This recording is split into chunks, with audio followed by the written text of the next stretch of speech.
Hey there YouTube, Brian here from Budget Gearbox, and welcome back to Reloaded 101. On today's episode, I've got this Lee reloading die set here. It's a 3-die set. I'm going to be basically showing you how to take the set from the store, bring it home, and set it up on your turret press. So give me a second here and I'll move the camera over there and we'll get set up.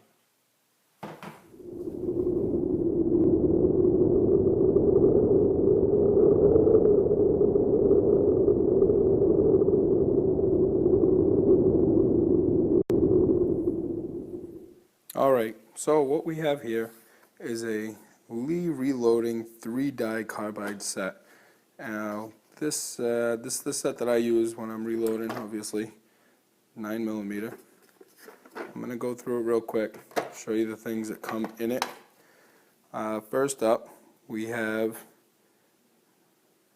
a terrible camera that won't load, but this is a powder through expanding die. This is the one that's going to open up the case mouth and allow the projectile to be loaded into it, and you're going to load your powder in through the top. The way they have it set up out of the packaging is you take this little powder measure here, it's 0.5 cc's, and you would dump it in through the top. The way that I do it on my turret press, I don't know why I add end to it, but the way I do it is I have a powder feeder that actually drops in on one of the steps. Next piece we're going to take a look at is the full length sizing and decapping die. And what that's going to do is take your brass that you've now cleaned and it's going to bring it back down to the factory dimensions, and that little pin is going to pop out the primer. Then we have the bullet seat and feeding die. I'm not sure if you can actually feed a bullet through this die. Maybe there is a way to do it. I think the way Lee does it is they have another piece on the side that will actually feed the bullets on their progressive presses. But again, I'm using the turret press, I don't have that. But this is going to actually put a little taper crimp, roll crimp, whatever you want to call it, on your loaded round, and it's going to set the depth of the round inside the brass. So that's basically what comes in the kit. Also, while I'm doing this, I'm going to use a case, new case, used case, cleaned up, ready to be loaded, and I have a 9mm projectile here that I'm going to load into the case. And I'm going to show you guys how to get the proper measurements so you'll be all set up and ready to load. I've seen a lot of videos online where they'll just show you how to set the dies inside the press, and I thought I'd go a step further and give you guys a little more information. So let me move the camera over to the press and we can get started on that. Okay, now we're over at the press. The first thing you want to take a look at, I'm loading on the Lee 4-hole turret press. I don't know that all presses spin the same. If you have a turret press from a different company, it might spin a different direction, whatever. But the first step, pick a hole. You're going to use the full length expander die. You're going to put the ramp all the way up to the top here, and you're going to screw down your die. Skipping a step already. Didn't show this to you. I don't know why it skipped my mind. Shell holder, very important. Holds the brass inside the ram. So first, before you do anything else, you're going to take the shell holder, slip it inside the ram here. Now put the ram all the way up to the top. Line up your first step here and screw down until you make contact with the shell holder here. Now what I've noticed on this, that if you leave it just at that step, when you put your piece of brass in here, notice the primer's in, can't really tell. But when you put your brass in here and you come all the way down, it doesn't really make a difference on this round, but I've noticed it a lot on my rifle rounds. I had a hard time chambering them. There's actually a little play. I don't know if you'll be able to see it. There's actually a little play in the turret here, which will move the, it won't make, you won't be able to get a full length resize on that. So what I like to do is after I make contact, you can see the movement there, I'll take it and I'll go another half turn. At that point, you take your locking ring and lock it down, and you're good. Shouldn't move again. Now you're gonna,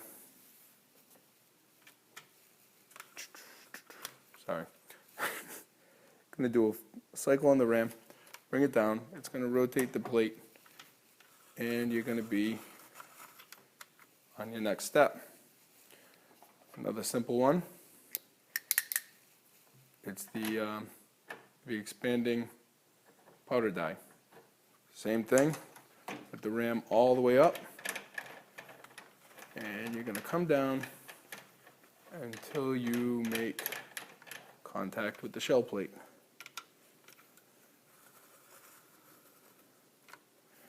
Now at that point, you're going to take this, the whole die, you're going to rotate it out one full turn. Now what that's going to do, it's going to make it, hopefully, if it's in the right place,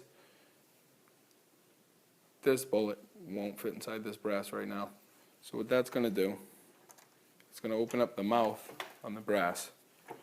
Now I don't feel any pressure on it, so I'm going to say that it's not working, but I'm still going to try it. Yeah, it's still not fitting. So at this point I'm going to come in another, probably a half turn, just until I can feel a little pressure that time. You'll feel it, you'll get the hang of it, you'll figure out what you're feeling for. At that point, that bullet goes in, and it's not coming out. Now that's all you want to do is put a little flare on the end there so you can fit it in. When you do the next step, the press is going to take care of the rest of the work of fitting it in all the way. You don't want to open it up too much, put too much stress on the brass. They say that it'll shorten the lifespan. I haven't shot enough to find that out for sure. Same thing, lock down the ring. Now we're going to get to the next step. This one's a little bit more complicated here. The way that everyone says to do it, same thing. Go until you make contact. I'm not going to show you again. You know what it looks like. I've made contact now. And then you're going to want to turn this out 3 full turns.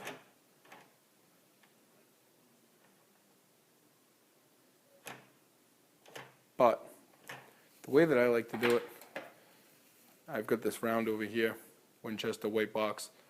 I know that this is the right length. What I'm going to do is I'm going to take my micrometer, and I'm going to throw this round inside here, and I've got 1 151/1000 of an inch. What I'm going to do is put this round inside the shell holder, put the ram all the way up, and I'm going to, you turn the bullet seating adjuster out pretty far. I didn't say all the way, but far enough that you know it's not going to make contact. And then you screw this down until it makes contact with the bullet.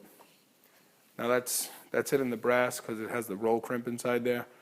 So what it's going to do is give me a base point where I want to do the crimp at. Then what I'm going to do is I'm going to hold the die and screw in the adjustment knob until that makes contact. Now I know that's hitting the bullet because obviously it's setting the depth of the bullet. Now I'm going to turn this one back out, maybe half turn, 3/4 of a turn, somewhere around there. And I'm going to take this bullet out, this cartridge, I'm going to put in the one that I'm making with no primer, no powder. I'm just going to put it in. I'm going to turn the whole die a half turn, maybe even a quarter turn to try it, and push that ram up, and I can feel the tension on it on that last little bit of the stroke. And when I take it out, what I'm looking for, I don't know how well I'm going to be able to show you guys. That might actually even be too much, maybe an eighth of a turn.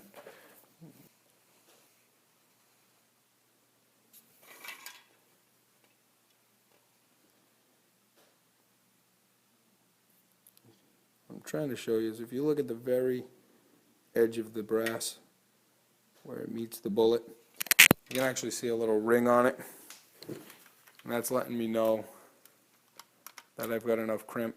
You're not trying to crimp the hell out of these things.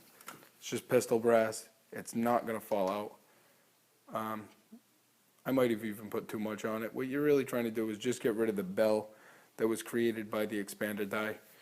And once you have your crimp set up to where you want it, I'm going to take it, I'm going to throw it back in and find that I'm over. That's actually better because I don't want to pull it or use another bullet to find out. So at this point, I'm going to lock down the ring here.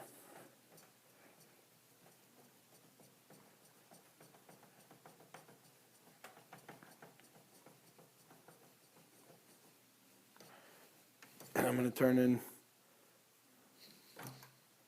my die, not the die, I'm sorry, the bullet length adjustment, and I'm going to recheck my length a couple of times till I get the right length. I think you guys get the idea now. The main thing you don't want to do is you don't want to crimp the brass too tight, which I think I might have done on that round, but you'll figure it out as you go along. Just over crimp is a lot worse than under crimp. What you can do after you make it is take the rounds that you've made, take the barrel out of your gun, throw it inside. That is your best headspace gauge there. If it falls in, falls out, no problem. You've done it right. If you over crimp, you can cause an overpressure issue, and that wouldn't be too good. I recommend starting out with low loads from the data when you start. I'll go over that in another video, but that's all I got for you today, guys. So thanks for watching.